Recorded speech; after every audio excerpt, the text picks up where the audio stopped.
The nights in Rosario always seemed too long for a boy who couldn't breathe. While the city slept under its blanket of fog, Ernesto lay awake, counting the seconds between each inhale.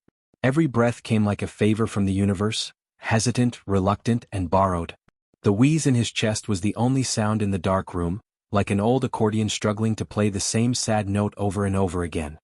His mother, Celia, would sit beside him, reading softly from worn books, her voice cutting through the rasp of his lungs. Sometimes she read poems, sometimes revolutionary pamphlets his father had hidden under newspapers. Ernesto was too young to understand the words, justice, imperialism, liberation, but they sank into him like the scent of his mother's perfume, invisible, unforgettable. "Breathe, mi amor," she whispered, placing a cool hand on his forehead. "You mustn't let the air win." The air, that invisible enemy, became his first teacher. It taught him patience, endurance, and rebellion. Each attack was a small battle, each gasp a vow to never surrender. When dawn came, he would sit by the window, looking out at the world that had slept so easily while he fought for every breath. The first light touched the rooftops, the smell of bread drifted through the street, and Ernesto felt the strange peace that comes after pain. In those quiet mornings, he began to observe things: ants carrying crumbs, the color of the sky after rain, the way people hurried past beggars without seeing them. He watched and he remembered. He was a curious child with a face too serious for his age. His father, Ernesto Sr., liked to call him El Pensador, the thinker. The old man was proud of his Spanish-Irish blood and his rebellious spirit. He drank wine, smoked cigars, and filled the house with loud political arguments. The Guevara home was always alive with talk, of the Spanish Civil War, of injustice, of heroes and cowards. The boy listened, wide-eyed, inhaling ideas even as his lungs failed him. Sometimes, in the middle of a discussion, another coughing fit would take him. His father would pause, helpless, and his mother would rush in with hot water, blankets, and a calm voice. The arguments would fade, the room would shrink to just the sound of Ernesto gasping for life. But even then, when he could not speak, his eyes burned with a kind of fury, as if he were angry not just at his own body, but at everything in the world that caused suffering. Years later, his childhood friends would say he had the gaze of someone who saw too much too soon. At school, Ernesto was brilliant and unpredictable. He devoured books: Darwin, Marx, Neruda. He could argue with priests and outthink his teachers, yet he rarely finished his assignments. He loved chess and long walks alone. He hated cruelty. Once he stood up to an older boy who was beating a stray dog. He took the blows silently but never stepped back. When his father scolded him later for getting hurt, Ernesto only said, "The dog couldn't fight back." That sentence stayed with his father for years. Asthma made him different, but it also made him observant. While other boys ran and wrestled, Ernesto sat under trees with books, or drew strange diagrams in his notebook: lungs, rivers, nations. He began to notice how everything was connected, how a sick lung and a starving man both struggled for air. He started to see sickness not as an accident but as a pattern. Once, during a particularly bad attack, he whispered to his mother, "Why do I have to fight so hard just to breathe?" She looked at him sadly and said, "Maybe because one day you'll fight for more than air." He didn't understand what she meant, not yet, but those words lingered like prophecy. When he was 12, he read about great explorers and dreamed of travel. He imagined deserts, mountains, jungles, places where the air was wild and free, unowned. He told his mother he would become a doctor so that no one would suffer as he did. She smiled, knowing that in her son's eyes, medicine was not a career but a rebellion against weakness itself. There were good days too. Days when the asthma slept and Ernesto played soccer or swam in the river. Those days felt like miracles, like being allowed to live. But even in joy, he carried an awareness of fragility. Every laugh came with the memory of breathlessness, every heartbeat with the echo of struggle. Sometimes at night, when the attacks had passed and the world was quiet again, Ernesto would sneak out to the balcony. The stars shimmered like scattered embers and he would whisper to the darkness, "I won't waste this life." It wasn't a prayer. It was a promise. By the time he turned 16, the boy with the inhaler had already made up his mind. He would understand the human body, cure the sick, and maybe, somehow, cure the world. He did not yet know that healing and destruction could wear the same face. He did not yet know that the same lungs that wheezed for air would one day shout for revolution. For now he was just a boy, wrapped in a blanket, staring at the ceiling between breaths, wondering why some people must fight harder than others just to live. He would later write in his diary, "I learned early that life is borrowed and those who borrow must give something back." The boy with the asthma didn't know it yet, but with every breath he fought for, he was already preparing for war. Buenos Aires smelled of rain and tobacco, a restless city stitched together by noise. Trams clattered through the streets, students shouted in cafes about politics they barely understood, and somewhere among them Ernesto Guevara studied medicine like a man chasing an answer that didn't yet exist. He had grown taller, sharper, with a lean face and the same unwavering eyes that seemed to see through things. His asthma still came and went, but he no longer feared it. He'd learned to control his breath, to master pain with stubborn calm, as though he could will his lungs into obedience through sheer defiance. At the university, he devoured textbooks with the same hunger he once had for novels. Anatomy, pathology, parasitology, he wanted to know the map of the human body as if understanding it might reveal something deeper about the human soul. He dissected cadavers in cold rooms, tracing veins and organs with steady hands. He was precise, almost reverent, as if every incision were an act of faith. But it was not death that fascinated him, it was survival. He was captivated by how the body endured, how it adapted to pain, how it refused to surrender even when broken. "You don't study medicine to fix flesh," he once told a classmate. "You study it to understand why life insists on continuing." Outside the lecture halls, the city trembled with unrest. Inflation, corruption, police crackdowns, Buenos Aires was a laboratory of inequality. Ernesto saw beggars at hospital doors, children coughing in alleys, men with calloused hands waiting for work that never came. Inside, professors spoke of diseases of the body, outside he saw diseases of the system. One afternoon, while doing his rounds at the public hospital, he treated a patient, a gaunt man in his 50s, lungs filled with infection, his clothes reeking of dust and hunger. The man's eyes were tired, his voice barely a whisper. "I work the fields," the man said. "The land belongs to others, but the sickness belongs to me." Ernesto examined him in silence, feeling a familiar tightness in his chest, not asthma this time but something heavier. When he stepped outside, the sun was setting over the Rio de la Plata, and he realized that his medical instruments could not measure the disease he had just witnessed. Poverty, he thought, had no cure in any textbook. That night he wrote in his notebook, "Perhaps the most incurable illness is injustice. And its symptoms are everywhere." He began spending less time at parties, more time walking through the poorer districts. He watched barefoot children selling fruit near tram stops, women carrying sick babies through markets, old men coughing behind factories. He wanted to help them, but medicine felt too small, a plaster on a bleeding continent. His professors noticed his detachment. "You're distracted, Guevara," one of them said. "Science requires focus." But Ernesto had already begun to look beyond science. He joined student discussion groups, half political, half philosophical. There, between clouds of cigarette smoke, he listened to fiery debates about Marx, independence movements, and colonialism. Most spoke in theories, Ernesto spoke in observations. "You talk about systems," he said once, "but I've seen the faces. Systems don't bleed, people do." He wasn't a loud man, but when he spoke, others went silent. There was something in his tone, not rhetoric but conviction.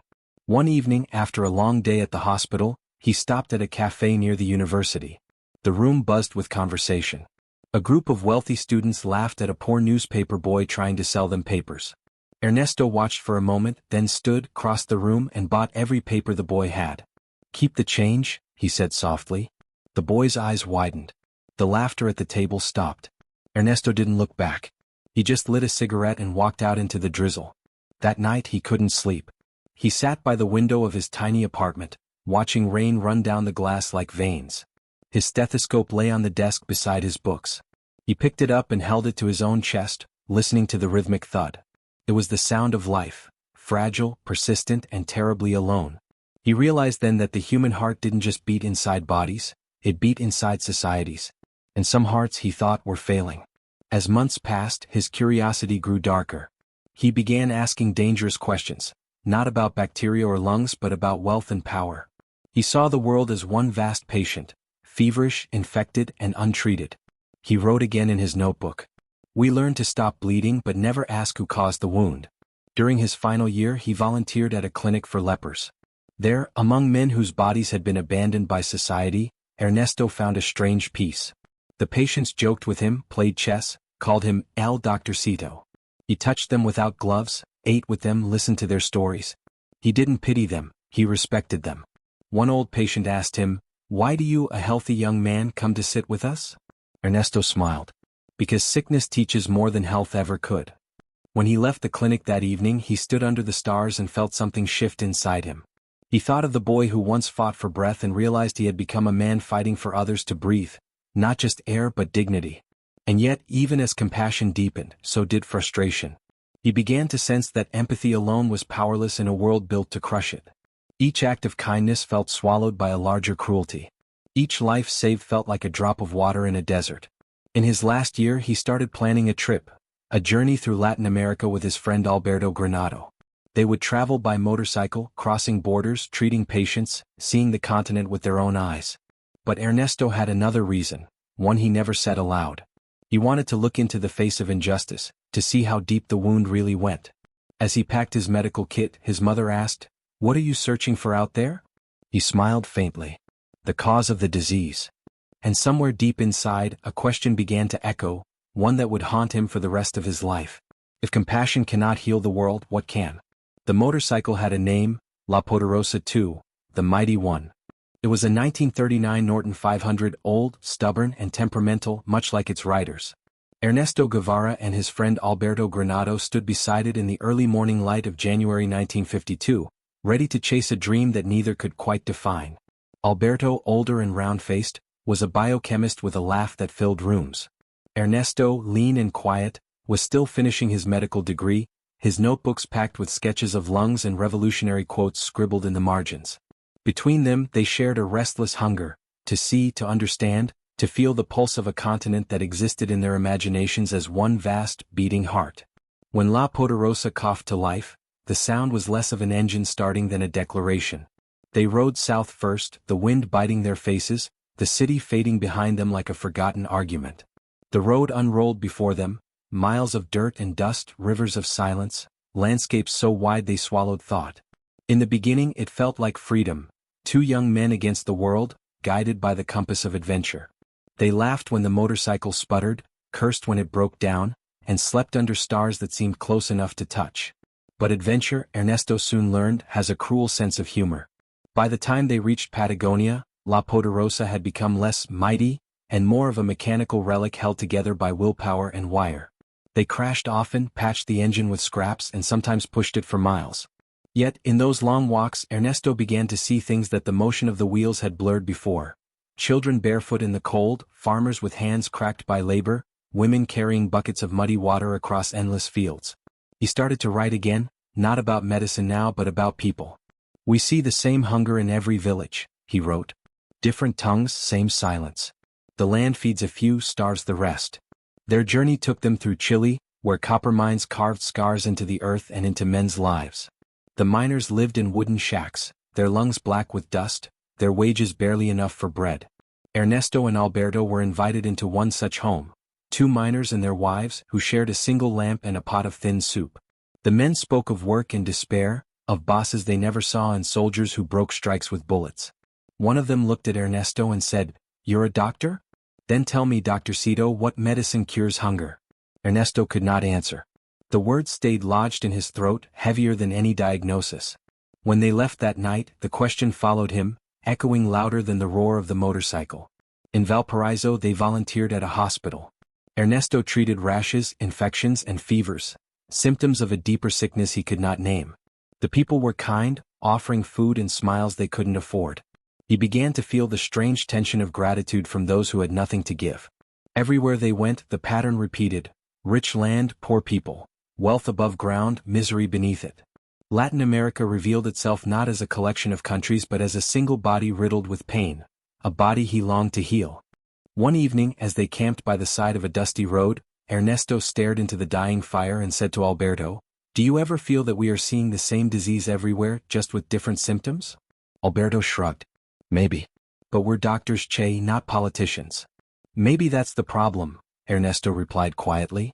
It was the first time Alberto heard that nickname, Che, a colloquial Argentine word meaning hey, or friend. It would cling to him from then on as if destiny itself had chosen it. A name without a surname, a voice without borders. As they crossed into Peru, the landscape changed.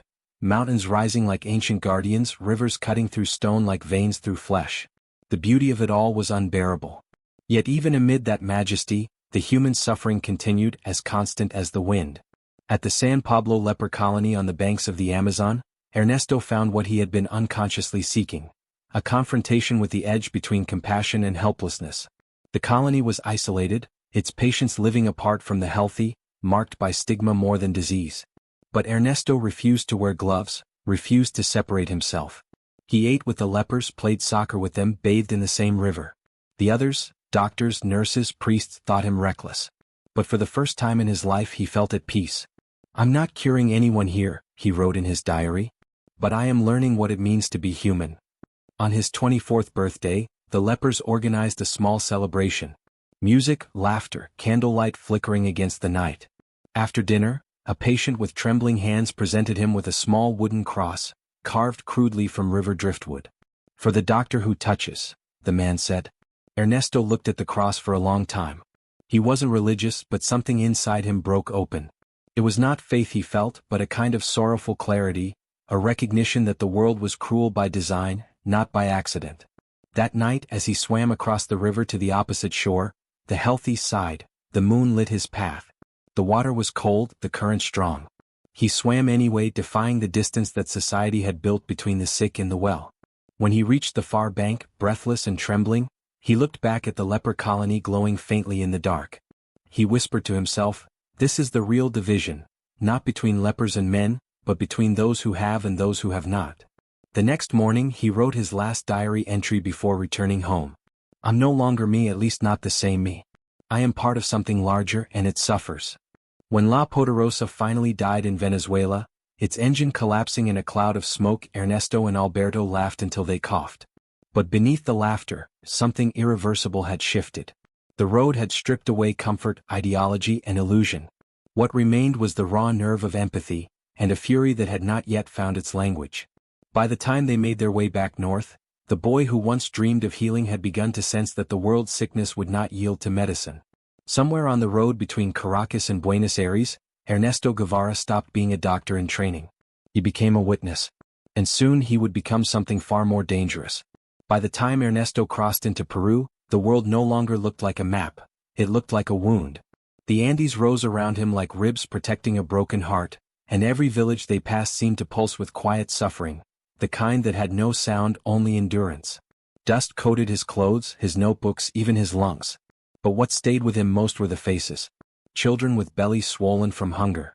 Mothers with eyes dulled by years of waiting. Old men who spoke to the earth as if apologizing for surviving it. Everywhere he found the same expression, a gaze that held no hatred, only exhaustion. In Cusco he saw the ruins of the Inca Empire, stones fitted together so perfectly that centuries of earthquakes couldn't pry them apart. He ran his fingers over the stone walls, feeling the precision, the permanence, the pride. Then he turned and saw barefoot Quechua women selling trinkets to tourists for coins that barely bought bread. The contrast felt obscene, as if history itself were mocking him. "A civilization built palaces," he wrote that night, "and its descendants beg at the gates." The more he saw, the less he could remain the detached observer. Medicine had taught him to name diseases, but no word captured what he was witnessing. He began to understand that poverty wasn't a symptom, it was a design. At the leper colony of San Pablo, where he and Alberto had stayed longer than planned, he'd first glimpsed dignity among decay. Here, traveling deeper into the interior, he met people stripped of even that. Miners coughing blood. Farmers with hands like bark. Children already shaped by despair. In one village near the edge of Lake Titicaca, a man approached him carrying a child wrapped in rags. The boy's eyes were half closed, his skin gray. Ernesto checked his pulse. Faint, irregular. Malnutrition, dehydration, pneumonia. He had no equipment, no medicine, nothing but trembling hands and fury. "I'm sorry," he told the father. The man nodded, not with anger, but with the weary acceptance of someone who had been told, "I'm sorry," too many times. When the boy died at dawn, the man carried him away without a word. Ernesto stood watching the small figure fade into the morning fog. Something inside him cracked, quietly, decisively. That night he wrote, "The doctor's oath binds the hands when the wound is political. To cure one child and leave the system that kills thousands untouched. Is that not complicity?" Alberto noticed the change. The laughter came less often, the silence stretched longer. Che began to stare at the horizon as if it held an argument he couldn't finish. In the mining camps of Chile, he saw men descending each day into tunnels that swallowed them whole. He worked with a nurse treating respiratory infections. When one miner coughed up blood into a cloth, Che looked at it and whispered, "Same color everywhere." Later, around the campfire, the miners spoke of American companies that owned the mines, of soldiers who broke strikes, of families evicted for asking for food. One of them, his face blackened by soot, asked, "You've studied medicine. Tell me, doctor, what do we have?" Che thought for a moment. "You have lungs full of copper dust and hearts full of courage." The man smiled sadly. "Courage doesn't feed children." Che didn't sleep that night. The camp echoed with the sound of coughing, hundreds of lungs collapsing in rhythm. He stared into the darkness, wondering if revolution was simply the collective cough of a dying people. By the time they reached Colombia, he no longer believed in borders. The same injustice wore different uniforms but spoke the same language: profit, control, silence. He began to dream of unity, a continent healed not by medicine but by solidarity. One evening he sat by the river, writing by the light of a dying lantern. Alberto approached quietly. "Still writing diagnoses?" he joked. Che looked up.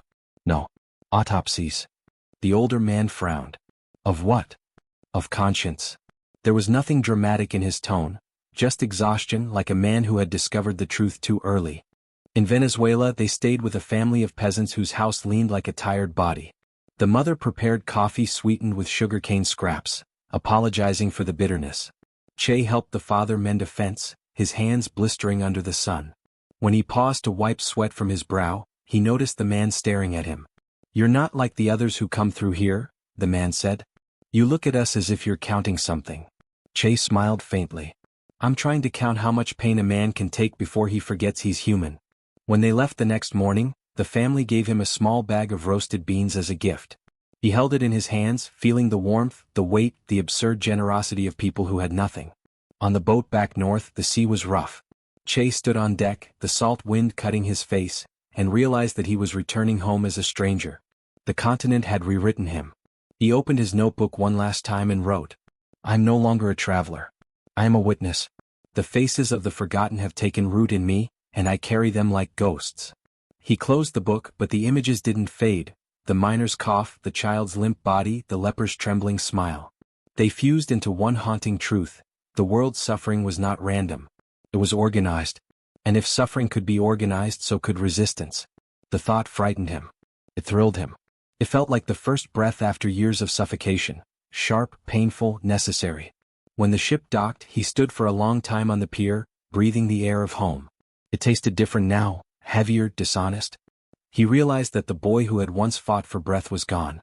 In his place stood a man who had learned that compassion alone could not heal a continent bleeding from the same wound.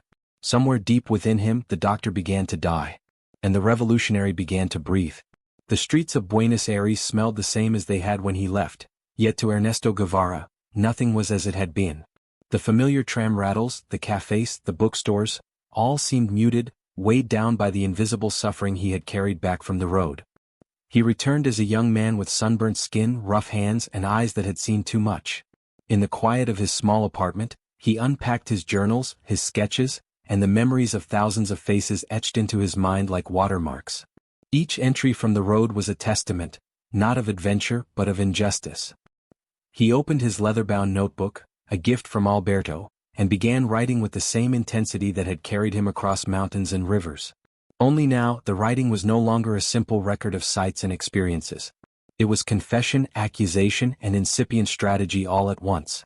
"I have seen humanity kneeling, yet untouched by the mercy of those who could lift it. The cure is not in medicine nor in charity. It lies elsewhere, in the restructuring of the world itself." Che's pen scratched furiously across the page, driven by a mixture of rage and sorrow. The letters spilled over margins, doubled in layers, each word an attempt to capture a truth that felt too large for any notebook. He wrote about the miners who coughed black in Chile, the children of Peru who begged with hollow eyes, the lepers who smiled despite rejection. Each anecdote fueled a growing fire inside him, a fire that made the healing arts of a doctor feel impotent, trivial, even dishonest. His family noticed a change. His mother, Celia, worried over the stacks of papers that littered his room. "You write as if the world has betrayed you," she said softly, placing a hand over his shoulder. "It has," he replied without looking up. Everywhere I went, it has betrayed those who cannot fight for themselves. He began attending political gatherings, not as a student curious about theory, but as a witness bearing proof of systemic suffering. He debated quietly at first, listening, questioning, absorbing ideas like a sponge. Marx, Lenin, Trotsky, their words had a new resonance for him now. These weren't abstractions. They were maps to a world that could be transformed, not just observed. Late at night, alone in his apartment, he would read his notebook aloud. Each name, each face, each story he had carried back from the road became a mantra, a litany of injustice. The miner who coughed in the dust. The child who begged at the lake. The leper who laughed despite loss. What is a doctor to do against a world that organizes pain? The words began to morph into questions that had no medical answers. Medicine could soothe fevers, stitch wounds, administer penicillin. But how could it heal oppression? How could it deliver justice? How could it make the rich see the poor as human, not numbers, not property? One night, exhausted, he sat by the window and looked out at the city lights. The lights shone as if the people within them had no knowledge of the pain surrounding them. He thought of the miners, the lepers, the starving children. He thought of Alberto, who had laughed when the engine failed, who had still believed in adventure rather than duty. And Che knew, laughter alone could not change the world. The notebook became his confidant. He wrote of anger he did not dare speak aloud, of ideas too dangerous for conversation, of strategies that balanced morality and necessity. Each page was a battlefield, the ink a weapon. I am a doctor who has learned that healing alone is not enough. I must think beyond the body, the social body, the political body, the body of a continent that suffers daily. He began sketching plans in the margins, not of hospitals or clinics, but of networks and movements. He mapped roads, villages, and cities, places where resistance could begin, places where compassion could become action. The doctor was no longer sufficient. In the quiet, he wrestled with the paradox that would define him, the urge to save, to heal, and to preserve life, coexisting with the awareness that some wounds required confrontation, sometimes violent, to prevent ongoing death. Could a man dedicated to life also take it if the act served the greater good? It was a question that would haunt him for decades. Che's friends noticed the change. He laughed less, read more, debated more fiercely. When he spoke of his travels, he no longer lingered on beauty or adventure.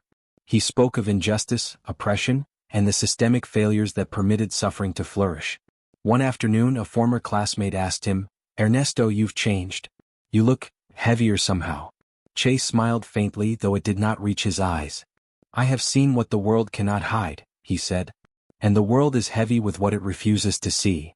At night, he would return to his notebook, writing until his fingers ached, until the candle burned low, until the city outside had slipped into the quiet of sleep. Each name, each story, each memory became a link in a chain he was forging. A chain of responsibility, of conscience, of revolution yet to come. By the end of the year, he had filled dozens of pages. The man who once sought to heal with medicine alone had become a man preparing to heal with thought, with strategy, with ideas capable of challenging systems.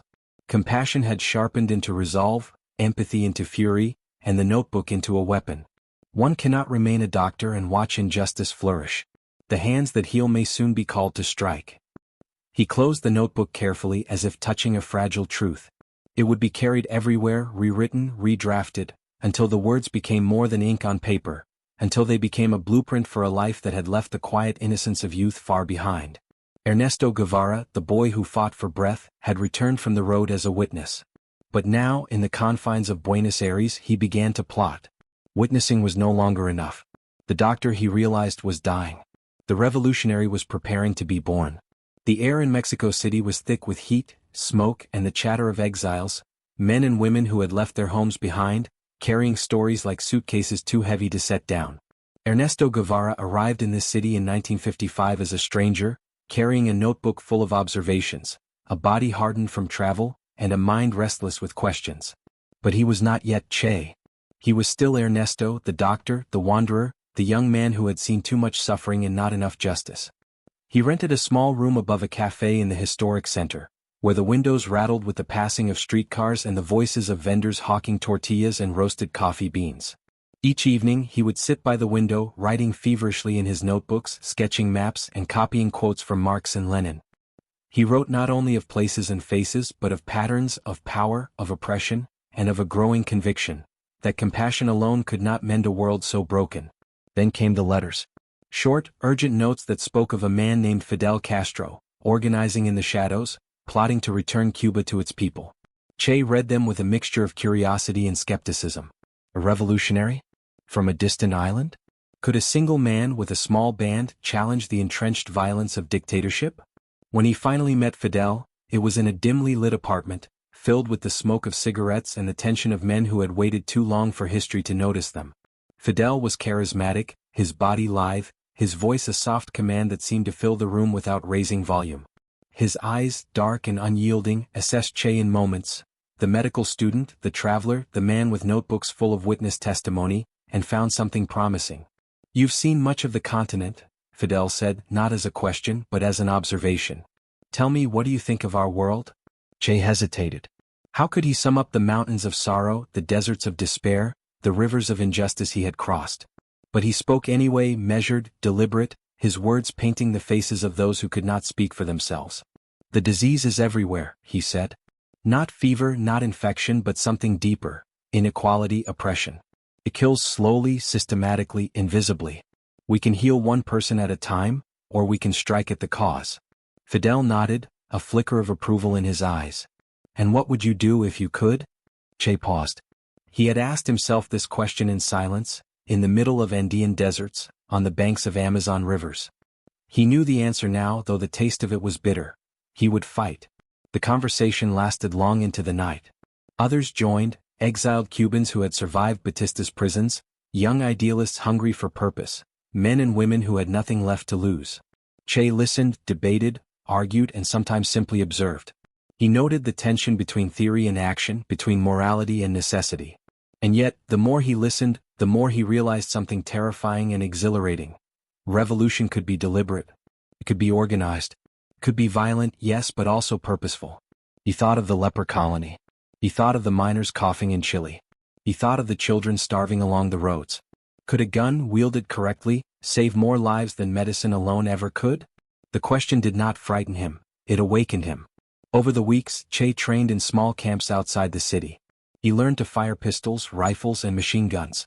His hands, once used to suturing wounds, now learned the mechanics of destruction.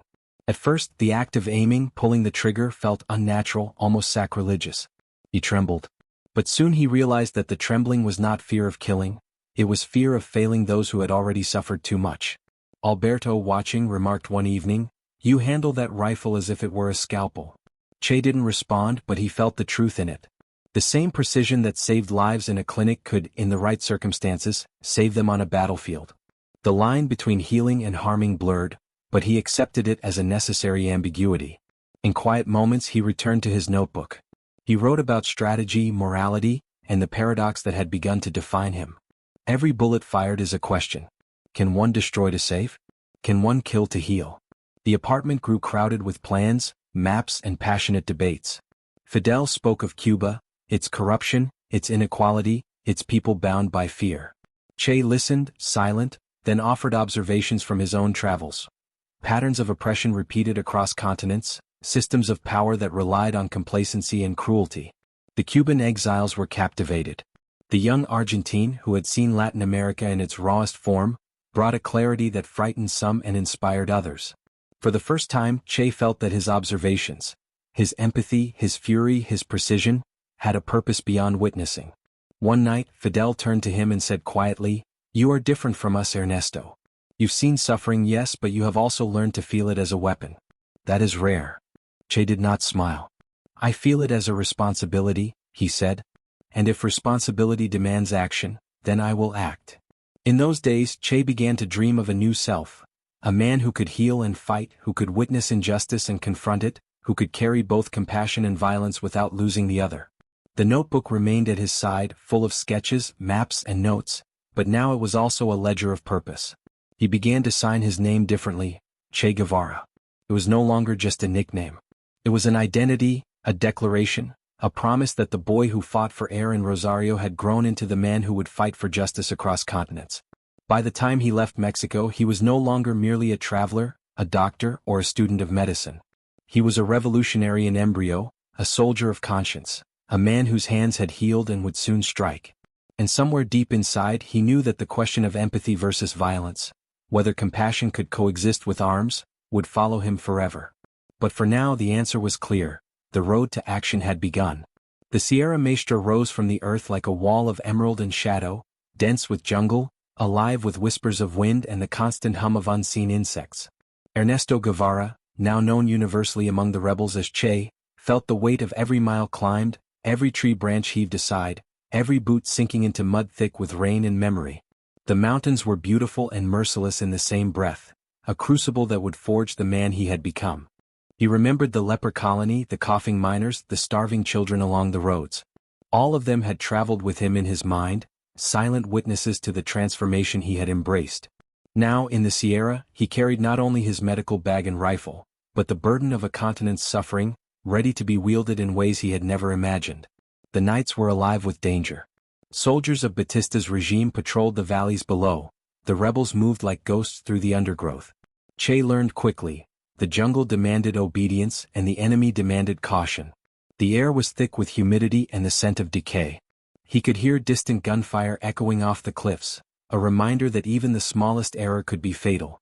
During the day he moved among his comrades, offering medical care when needed, teaching hygiene and sanitation, and patching wounds with hands that had once been trained only to heal, now steady under the pressure of life and death. A man with a gunshot wound, a boy feverish from malaria. In Che's hands the distinction between patient and soldier blurred. Compassion remained, but its expression had changed. It was now tactical, a means of survival and solidarity. Yet it was at night that the moral weight pressed most heavily upon him. Around the campfires, he listened to the whispered plans of attacks, ambushes and raids. The same hands that sutured wounds now cradled rifles. The same mind that calculated doses of penicillin now calculated trajectories and targets. He had asked himself before, on the roads of Latin America, whether empathy could coexist with violence. Here the answer came not as a philosophical debate, but as a daily necessity. One evening, after a particularly bloody skirmish, Che treated a comrade whose leg had been shattered by a landmine. Blood seeped into the mud, mixing with sweat and rain. The man's eyes were wide with pain, but he looked to Che with trust, almost reverence. Che worked quickly, cleaning, binding and stabilizing, all while gunfire crackled in the distance. When he finished, he stepped back and saw the bodies of enemy soldiers scattered nearby. He did not rejoice. The act of killing, though necessary, left no satisfaction. But he did not falter. Life and death were inseparable here, entwined like the vines that clung to the trees above them. The duality gnawed at him: healer and killer, compassion and fury, life and death. In the moments of quiet, he would sit beneath the canopy, writing in his notebook by the dim light of a lantern, trying to reconcile what he had become. I once believed that to heal was the highest calling. Now I understand that to heal a society, one must sometimes destroy what perpetuates its disease. It was a lesson learned not in books or lecture halls, but in the heat of the jungle, in the cries of the wounded, in the silence after gunfire. Che's ideals had hardened into action, his empathy sharpened into strategy. The Sierra demanded not hesitation but decisiveness, and Che was learning to obey its unyielding rules. One night, after returning from a reconnaissance mission, Che found a young recruit sobbing quietly. The boy had killed a soldier in his first encounter. Che knelt beside him, placing a hand on his shoulder. "It is never easy," he whispered. "And it will never be without cost. But courage is not absence of fear. Courage is action despite it." The boy looked up at him, eyes wide, trembling. Che saw himself in that gaze, the boy who had trembled during his first asthma attack, the man who had first held a rifle with shaking hands. He nodded silently, letting the boy feel the weight of responsibility, the inevitability of choice. By dawn, the jungle was a living furnace. Sweat mixed with mud, blood soaked the soil, and the canopy above filtered sunlight into golden streaks. Che moved with purpose, leading raids, treating the wounded, and calculating the next move. Every day was a lesson in survival, in leadership, in the delicate balance between humanity and necessity. He began to notice patterns. Fear could be weaponized, courage cultivated, and loyalty forged in shared hardship. He also noticed the costs. Men collapsing from exhaustion, comrade lost to illness or bullets, the perpetual hunger that gnawed at morale. The Sierra was a teacher that punished mistakes mercilessly and rewarded adaptability ruthlessly. Che also observed the enemy differently now. They were not monsters, not entirely. They were men following orders, conditioned by fear and corruption. Killing them was not personal, Yet each death weighed on his conscience. He realized that morality in war was not absolute. It was a tightrope stretched over the abyss of consequence. By the third month in the mountains, Ernesto had changed irreversibly. His hands, once steady only in surgery, were now steady in combat. His heart, once tender to suffering, was tempered by the necessity of action. And his mind, once wandering across maps and journals, was now focused with lethal clarity. Yet at night, in the quiet moments between patrols, he would still write. He would trace his experiences, his doubts, his failures, and his victories in ink like blood on paper. He knew the jungle would not forgive ignorance and history would not forgive inaction. In this forest, life and death are intertwined. A man who heals must sometimes kill. A man who kills must never forget the faces of those he protects. The Sierra Maestra became more than a battlefield. It became a crucible of identity. Ernesto Guevara, the doctor, had learned to wield both scalpel and rifle. He had learned that the world's disease could not always be cured with kindness, and that survival demanded both courage and ruthlessness. And as the sun set behind the peaks, painting the jungle in flames of gold and crimson, Che understood the truth that had been growing inside him since the roads of Latin America. To fight for justice was to embrace both fire and healing, and he would never turn back. Havana shimmered in the heat of triumph. Flags fluttered along Malecon, soldiers marched in neat rows, and the air smelled of salt, gasoline, and something intoxicating, victory. Ernesto Guevara, Che, stood in the city he had helped reclaim, surveying a revolution that had moved from dream to reality. And yet, the reflection he saw in the mirror of his small Havana apartment was not the man he had imagined. The eyes staring back were sharp, unyielding, haunted. They held the memory of mountains, rivers, and the faces of those he could not save. He ran a hand across his jaw, feeling the tension of years spent in motion, in battle, in moral reckoning. The revolution had brought power, but it had also brought responsibility in forms he had not anticipated. Policies, committees, meetings, bureaucracy replaced the immediacy of the jungle. Decisions had consequences, some lethal, some administrative, all irreversible. The same hands that had healed and fired now had to sign papers, approve directives, and oversee justice in a city still trembling from dictatorship. He walked through Havana streets, seeing the people he had fought for. Children played in sun-drenched plazas, vendors hawked their goods, and the music of street musicians filled the air. Yet, beneath the veneer of normalcy, he saw poverty persisting, corruption lurking, and ideals challenged by compromise. Revolution, he realized, did not end with a victory parade. It began there. Che visited hospitals first. He checked on wounded soldiers, civilians, and the marginalized who had been neglected under Batista. The smell of disinfectant and the cries of pain were familiar, yet now layered with the knowledge of responsibility. These were no longer strangers in distant lands. They were part of the society he was tasked to protect and transform. At night, he returned to his apartment and opened his notebook. It was no longer full of maps of mountains or faces of suffering along dusty roads. It was now a ledger of choices, consequences, and philosophical battles that had no clear resolution. He wrote, "We have won the cities, the guns, the flags. But have we won the hearts of the people, or only their obedience?" The words unsettled him. In the mountains, survival had been simple: live, heal, fight. In the city, survival demanded moral navigation. Each decision carried a weight that could crush ideals. Loyalty, justice, fear, and pragmatism collided. He felt the same tension that had gnawed at him when he faced a dying child on the banks of the Amazon or a miner coughing up black blood in Chile. Only now the stakes were larger and the enemy less obvious. Che also saw the ghosts of the revolution he had yet to confront. The men and women who had fought beside him in the Sierra Maestra bore scars. Some visible, some invisible. Their expectations pressed on him as did his own. Could he reconcile the need for order with the desire for justice? Could he remain the healer, the revolutionary, the man who had carried empathy like a weapon, without losing himself in the process? One night, staring into a cracked mirror, he saw it clearly. The boy who had fought for air in Rosario had become the man who fought for life across continents. The doctor who healed and the soldier who killed coexisted within the same frame. Yet the reflection carried a question. Had he become the man he intended to be, or merely the instrument of inevitability? The city offered him another test. Batista loyalists remained, hiding in shadows, resisting quietly, waiting for a chance to reclaim power. Che oversaw tribunals, interrogations, and the organization of forces to secure the fragile victory. Each action weighed heavily. The line between justice and vengeance blurred.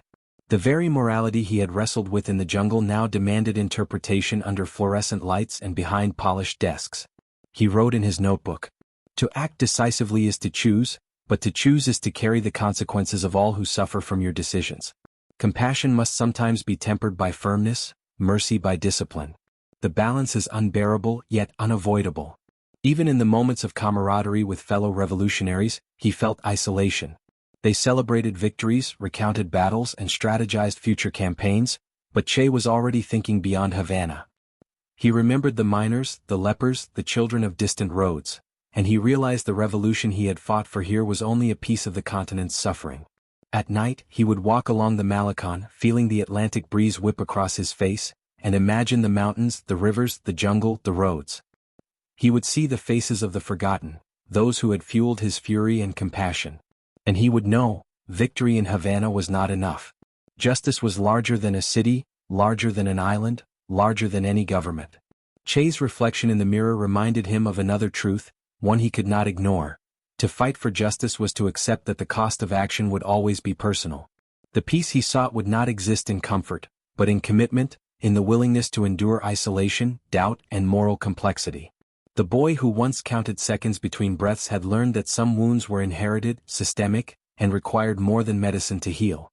And as Havana celebrated its triumphs with music, parades, and applause, Che stood alone in the quiet of his room, notebook in hand, tracing the path of his own evolution. The doctor who had crossed Latin America, the witness of suffering, the fighter in the Sierra Maestra, all existed within him. The revolutionary he had become was a composite of empathy and ruthlessness, of hope and fury. In that reflection he saw both the cost and the promise of his journey. The face in the mirror was not the boy who once fought for air. It was the man who would fight for a continent. And he knew, with a clarity that both thrilled and terrified him, that the fight had only just begun. Havana in 1960 was alive with the residue of victory and the hum of uncertainty. Streets thrummed with music and rhetoric, flags flapped with stubborn pride, and citizens moved with the tentative hope of a people freshly unshackled. Yet beneath the surface Che Guevara felt unease, the kind that gnaws quietly in the pit of a man's stomach, demanding acknowledgement. Victory had come, but the world beyond Cuba remained unchanged. Che traveled frequently, meeting with students, workers, and intellectuals. Everywhere he looked, he saw the same pattern he had traced along the roads of Latin America: poverty, oppression, inequality, and fear. The victories in Havana were local, the injustice was continental, global. And in his chest, the same fire that had guided him through mountains, rivers, and jungles began to blaze brighter. He spent long nights in his office at the Ministry of Industries, reviewing economic reports and international correspondences. Numbers and graphs, data on production and export, revealed systemic inefficiencies, corruption, and exploitation. Yet they also revealed the fragility of change. Structural reform alone would not suffice. Power, he realized, needed to be seized in order to be redirected. Compassion alone would never dismantle entrenched systems. Che walked along the Malecon at dusk, notebook in hand. The wind off the Atlantic tangled with his hair, salt stinging his eyes. He thought of the miners in Chile, the lepers in Peru, the starving children along Andean roads. He had seen suffering intimately, up close, and had carried it in his veins for years. And now, more than ever, he recognized that the fight was larger than Cuba, larger than any single nation. "If we cannot liberate the oppressed where they are, we must go to them," he wrote. "Revolution must be international, or it is nothing." The turning point came quietly, almost imperceptibly. Conversations with foreign journalists, Latin American exiles, and Cuban comrades painted a stark reality. Imperial powers were entrenched, dictatorships proliferated, and reform was often a mask for oppression. Che realized that the subtle tools of diplomacy and policy, which he had once respected, would not suffice. Sometimes force would be necessary, measured, targeted, and relentless. He remembered his first rifle in the Sierra Maestra, the young recruit trembling beside him, the blood on the mud and the river, the faces of those he could save only through violence. He had questioned it then, feared it then, hesitated. Now the hesitation felt like indulgence. Compassion and violence, he understood, were not mutually exclusive. They were intertwined, instruments of the same mission. In private meetings he debated endlessly with other leaders. Fidel and Raúl Castro discussed strategy, logistics, and international solidarity. Che listened, proposed, challenged, and sometimes disagreed. His voice was measured, but his conviction undeniable.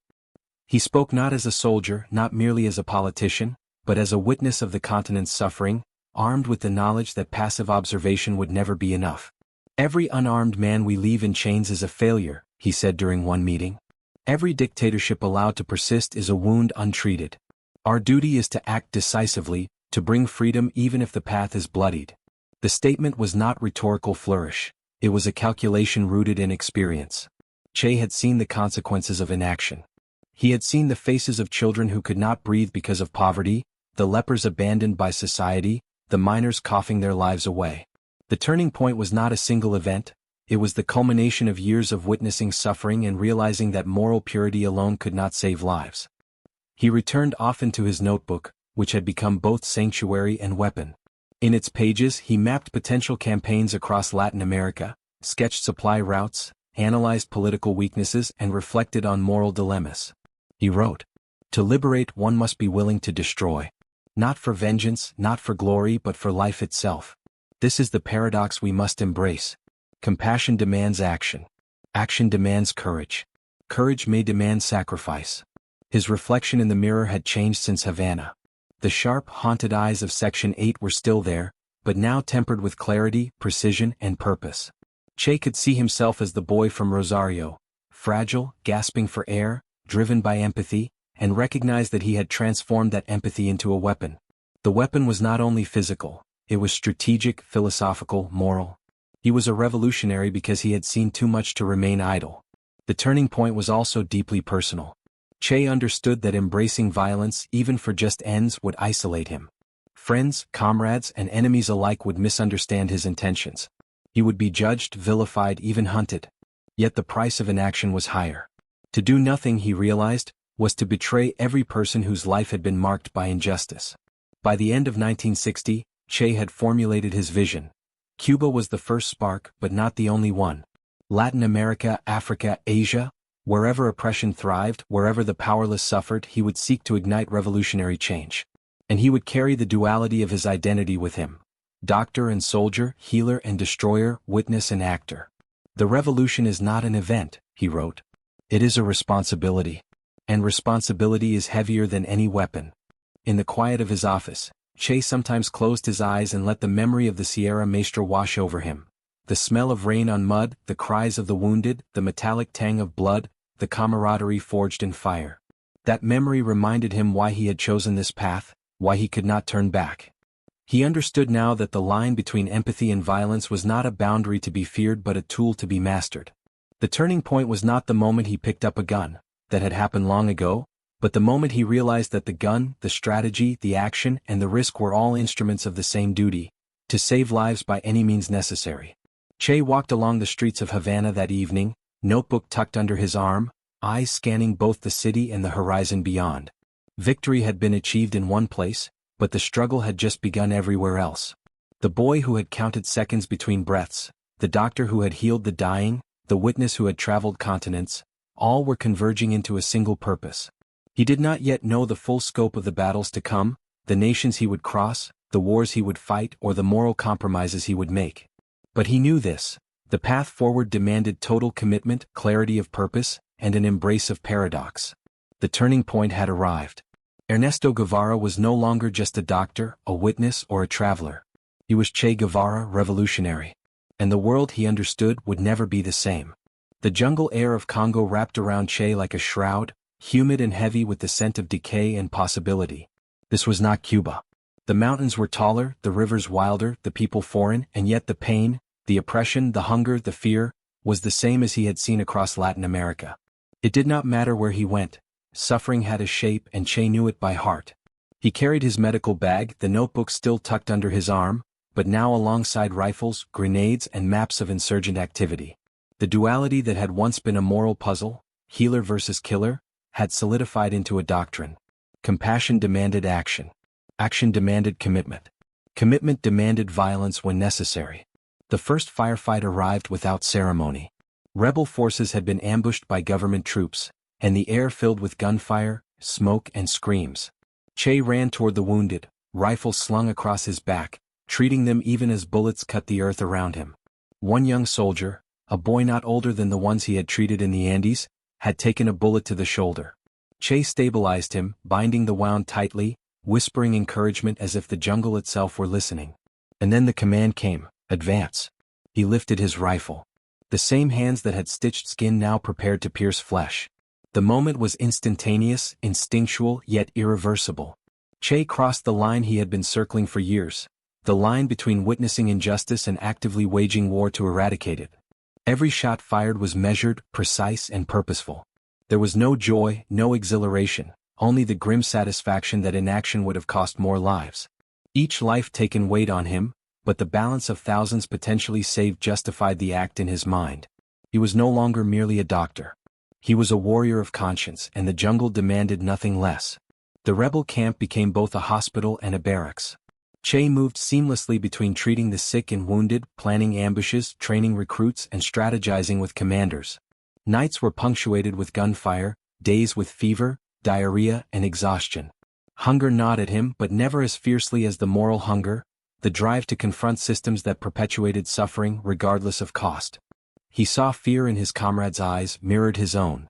He saw hesitation, the instinct to pull back, the whisper of doubt that life could be taken and morality preserved. He reminded them, and himself, that revolution demanded clarity, courage, and ruthlessness when necessary. Compassion was no longer an abstract virtue. It was a tool sharpened by experience, wielded with intention. One night, after a brutal skirmish that left both friend and foe dead in the mud, Che walked alone through the camp, notebook in hand. He wrote, "There is no turning back. Every choice carries blood. Every hesitation carries death. The hands that heal must also strike, and the heart that aches must steel itself for what cannot be undone." He thought of the miners, the children, the lepers, the faces of the forgotten he had carried across Latin America. Each one had etched a mark on his conscience. Each one demanded action. In that moment, the jungle became a mirror of history itself. A test, a judge, a crucible that would determine whether empathy could survive in the furnace of violence. Yet the line he had crossed was not only moral, it was personal. Che felt the distance growing between him and those he loved, the comrades who did not fully understand the depth of his commitment, the friends left behind in Cuba. Letters went unanswered, relationships frayed, and solitude became both a punishment and a refuge. The transformation demanded sacrifice, not only in lives taken and battles fought, but in the slow erosion of intimacy and innocence. He remembered Havana, the face in the mirror, the reflection of a doctor who had healed, who had tried to reconcile morality and necessity. That man had not died entirely. He lived in the rhythm of Che's actions, guiding his decisions, whispering warnings, keeping him tethered to the very humanity that war threatened to consume. Crossing the line also meant confronting fear. The fear of failure, the fear of moral compromise, the fear of becoming what he had once despised. Che embraced that fear, naming it, dissecting it, transforming it into a tool as precise as a scalpel or a rifle sight. He became both student and master of the paradox. Empathy and violence, compassion and ruthlessness, life and death. Months in the jungle honed him, reshaped him, made him relentless. Guerrilla warfare was no longer theory, it was lived, breathed, and survived. Each ambush, each patrol, each night spent under the canopy reinforced the conviction that inaction was a betrayal. Every moral hesitation had a price, and Che was determined to pay it, fully, consciously, without compromise. He treated malaria, dysentery, gunshot wounds, and despair with the same care he once used to treat broken bones in Patagonia. Yet every intervention was now shadowed by strategy. Who would live to fight, who would die to send a message, and which lives were worth the risk. The calculus was brutal, unrelenting, and necessary. In the quiet moments, he reflected on the road that had brought him here. The motorcycle journey across Latin America, the leper colony, the Sierra Maestra, Havana. Each step had been a preparation for this moment, crossing the line between healer and revolutionary, witness and actor, conscience and action. Each had taught him that justice was never passive, that morality could not be suspended when lives hung in the balance. By the time the rebels withdrew into the deeper forest to regroup, Che understood fully, the line he had crossed was permanent. There would be no return to the simplicity of medicine, the safety of observation, or the innocence of youth.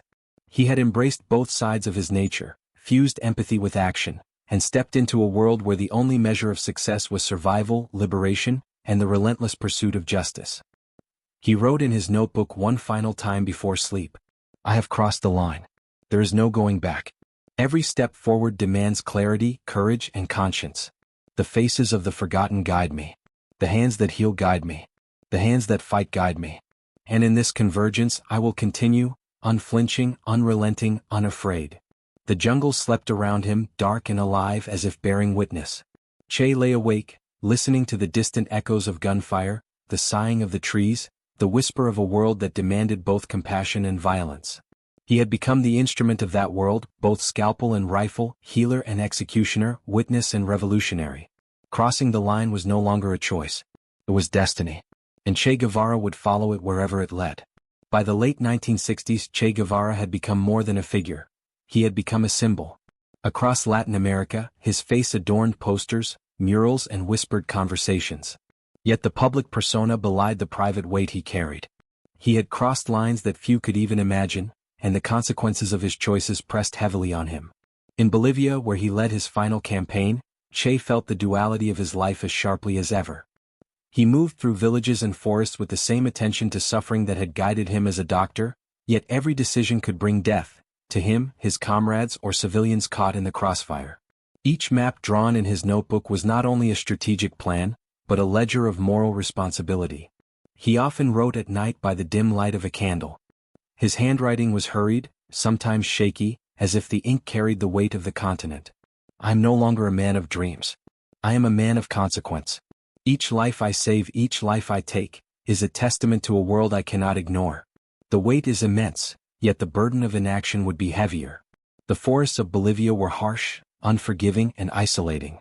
Malaria, hunger, and betrayal stalked the group as relentlessly as the Bolivian army. Che treated disease and injury with practiced skill, but no medicine could heal the psychological toll, the silent despair of watching comrades fall, the agony of knowing the children of distant lands would remain unfree despite his sacrifices. One night, after a failed skirmish, he stared into the fire with hollow eyes. The flames reflected off the metal of his rifle, the ink stains on his hands and the scars on his soul. For a moment, the boy with asthma in Rosario, the medical student on a motorcycle journey, the compassionate doctor in the leper colony, all seemed to converge. The man he had become was forged from these fragments, each a weight he could never set down. Revolution, he wrote, is not a ceremony of triumph. It is a relentless test. It demands courage, sacrifice, and the willingness to endure suffering far beyond what the human body or heart seems capable of bearing. Che never lost his empathy, but it had transformed into something sharper, more disciplined. The faces of the forgotten were still with him, guiding, haunting, inspiring. He treated the villagers with care, distributed food and medicine, yet knew that sometimes the act of saving one life required the calculated risk of another. Compassion had become strategy, morality had become action, and every decision carried a toll. Section 12, The Final Campaign. The last months of Che's life were marked by relentless pursuit and mounting danger. Betrayal, illness, and isolation narrowed his options. The young men who had followed him into the jungle trusted him implicitly, yet he saw the fear in their eyes, the same fear he had once felt in the Sierra Maestra and the Congolese jungle. Che's notebook became a final testament, filled with maps, reflections, and meditations on justice. He wrote of freedom not as a political slogan, but as a moral imperative. If I fall, let it be known that I fought for those who could not fight for themselves. The line I crossed was necessary, though it has left scars deeper than any wound I have treated. When he was finally captured by the Bolivian army, Che faced death with the same clarity that had guided him through every battle, every moral dilemma. He understood that the line between life and death was now absolute. The doctor, the traveler, the revolutionary, all converged in the final act. He accepted his fate with calm, yet there was no denial of the weight he carried. Every life he had saved, every injustice he had witnessed, every moral compromise he had made, and every action he had taken to confront oppression were alive in him at that moment. Section 13. Legacy of the Fire. Che Guevara's death did not erase him, it transformed him. The notebooks, the photographs, the maps, and the stories of his journeys across continents became more than historical artifacts. They became symbols of conviction, sacrifice, and moral complexity. He had crossed from innocence into experience, from empathy into action, from doctor to revolutionary. Yet through it all, he had never lost the thread of humanity that had defined his earliest travels. Compassion had guided his hand even as violence had dictated his choices. Witnessing suffering had transformed into confronting it, and every act, whether of healing or destruction, was bound by the same unyielding purpose: to challenge injustice wherever it existed. His face, now iconic, tells the story of a man who carried both the scalpel and the rifle, who loved deeply and acted decisively, who understood the moral cost of action in a world organized by cruelty. The boy who fought for air, the doctor who healed, the witness who recorded, and the revolutionary who acted, all remain intertwined, inseparable, and immortal in memory. Che's life is a testament to the paradox of humanity, that compassion can drive a man to arms, that empathy can coexist with ruthlessness, and that the line between healer and warrior is one a man may cross only once and forever. In the end, Ernesto Guevara became more than a man. He became a legend, a mirror reflecting both the best and worst of human conviction, a warning and an inspiration, a doctor who picked up a gun. And though the world may debate him, vilify him, or idolize him, the truth remains simple. He acted with clarity, courage, and conscience, guided always by the faces of the forgotten. Thumbnail prompt. A dramatic, cinematic thumbnail of Che Guevara, split into two halves. Left half. Young Che as a compassionate doctor wearing a white coat and stethoscope, calm and thoughtful expression, dim hospital/clinic background. Right half. Che as a revolutionary fighter wearing a guerrilla cap, holding a rifle, intense and determined expression, jungle/battlefield background with mist and subtle fire glow. Mood, gritty, emotional, suspenseful, cinematic lighting. Include faint sketches of a notebook and maps in the background. Text area space left at top and bottom for overlay, the doctor / who picked up a gun. High contrast, vibrant colors, dramatic shadows, close-up of Che's face with focus on conflicted eyes, slightly distressed texture, cinematic depth of field.